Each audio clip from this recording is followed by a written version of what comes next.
Well, recent clashes at the Lonmin mines in Marikana have affected the mining sector and investment sentiment as a whole. Unions involved in the clashes are calling for transformation in the sector. And joining us for more is Frans Baleni, General Secretary at NUM. Thanks so much, Frans, for joining us in studio this afternoon. Well, as I've said, a topic that's really gotten heated up this week is transformation in the sector. You addressed this at a briefing earlier this week with the Mines Minister, Susan Chibangu, Chamber of Mines, Becky Sabia as well, and today again at a business briefing for CEOs. What exactly are we looking at when you're talking transformation in the sector? Good afternoon once more, and your viewers. When you talk about transformation in the mining industry, the mining industry historically played a very critical role in the industrialization of South Africa, but at the same time also played an important role in enforcing apartheid and bringing about piece of legislation in discrimination and segregation. What we're talking about now is employment equity, meaning people who are previously disadvantaged must be employed. We have a target of 40% in each level, your EXCO, senior management, middle management. We also have a target about skills development. We have a target about women employment, not less than 10% by 2014. There's also procurement to ensure that all areas which about procurement should be at a certain percentage by 2014. The most important one is empowerment in terms of ownership, both workers as well as black economic empowerment. Of course, one's got to ask the question how transformation within the mining sector currently compares with other sectors in the economy, because a question that has propped up is why is there such an emphasis of transformation specifically in the mining sector, more so than we're seeing in other sectors at the moment? I think the reason is that we're very rich insofar as minerals are concerned. We are not like any other services, so to speak. In manufacturing, we are the only industry with clear minerals which comes from below the soil. So it has to benefit the people as a whole, one way or another. That's why it has been an area of focus. Frans, is it your contention that the mining sector has lagged? I mean, the transformation process obviously has been one that's been going on for many years now, and in many people's eyes it's been a slow process, too slow.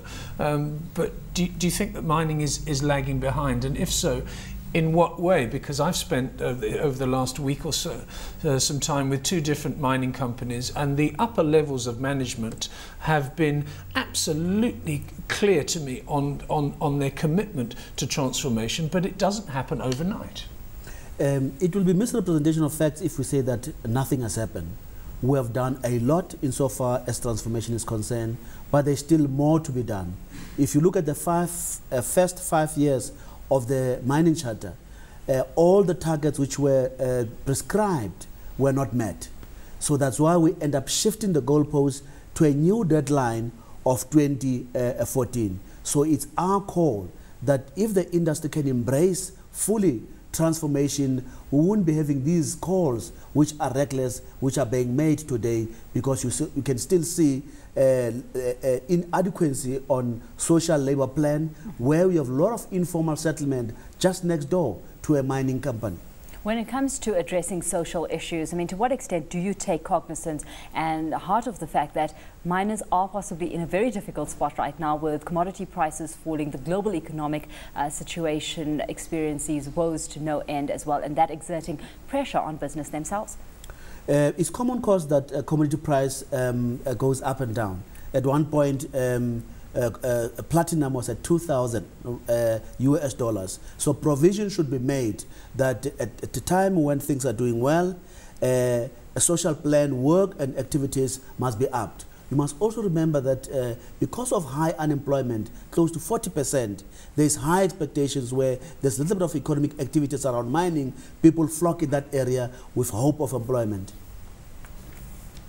Frans, one of the lead articles in the Business Day newspaper today was one that caught my eye. And let me just read you a paragraph from it, and I want your comments on this.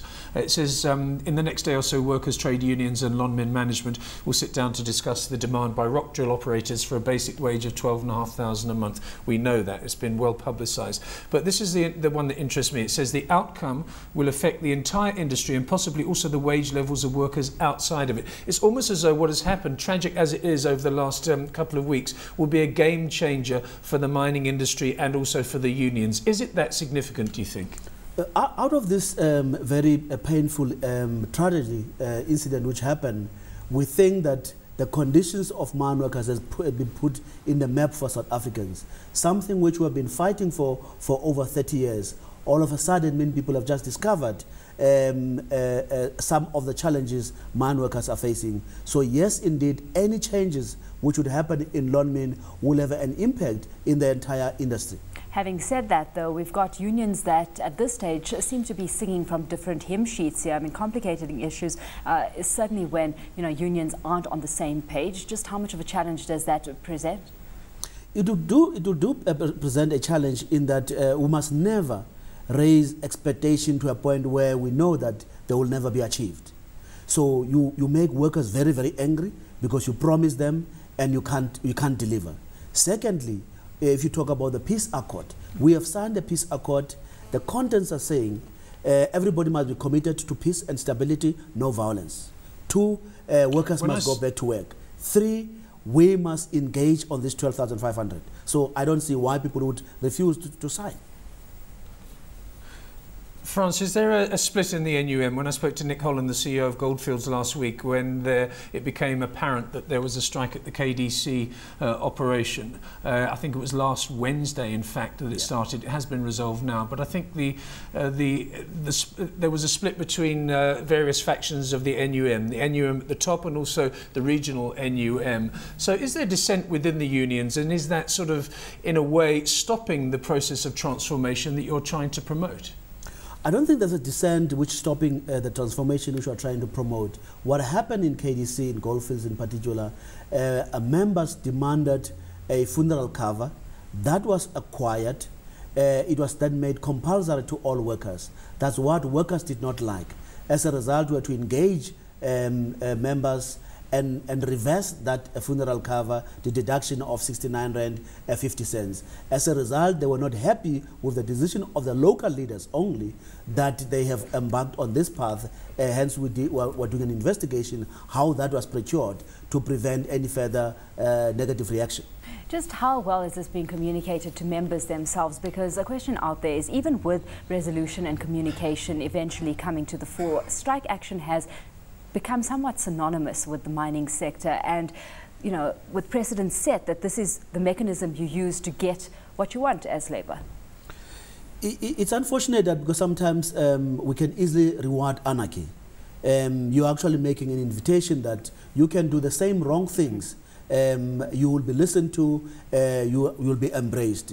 It is something where discouraging, because we need to follow proper protocols, we need to follow pieces of legislation so that we don't end up in anarchy. You must also notice that there is something in our society where people have opted for violence out of dialogue. They will burn a school when they are demanding another facility. They will burn a library, but demanding a facility. It's just mind-boggling, this trend of violence in our society. Is there a fear that you could possibly be going down this road, especially where, you know, I said there's this, there's a separation on views when it comes to what needs to be achieved when, and I refer specifically to the peace accord that was signed by yourselves and not signed by Labour Union AMCU? Well, if we don't implement this peace accord, I'm afraid that things can be worse, because it means that those people will continue to be not earning a salary. So violence would actually be the another tool which will people continue with it. And by the way, we spent a weekend around that area in the community. They are saying that crime has increased. In fact, they have brought to attention even rape incident because men are forced into the copy and women are left alone in the informal settlement. So we are worried that if other parties are not signing, we can see more problems than solutions.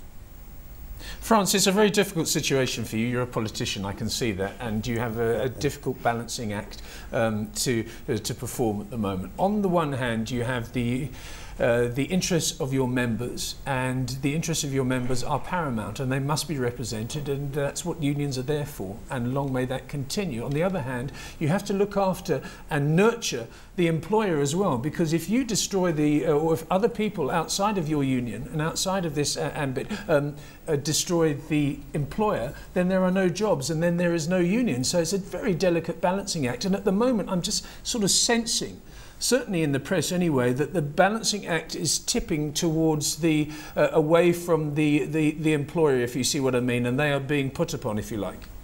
You have touched a very raw nerve in that it's a very difficult point, because you avoid to be a populist.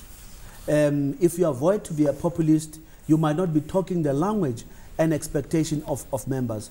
On the other hand, you have, as a leader, a long-term view about the industry. You know the details, you know the facts that if we don't do things right, we must actually destroy the opportunity of employment of close to 500,000 people. So how do you balance that? It has to be very careful, be managed in such that you don't lose your constituency. At the same time, you don't create an impression that you are being unreasonable on the other side.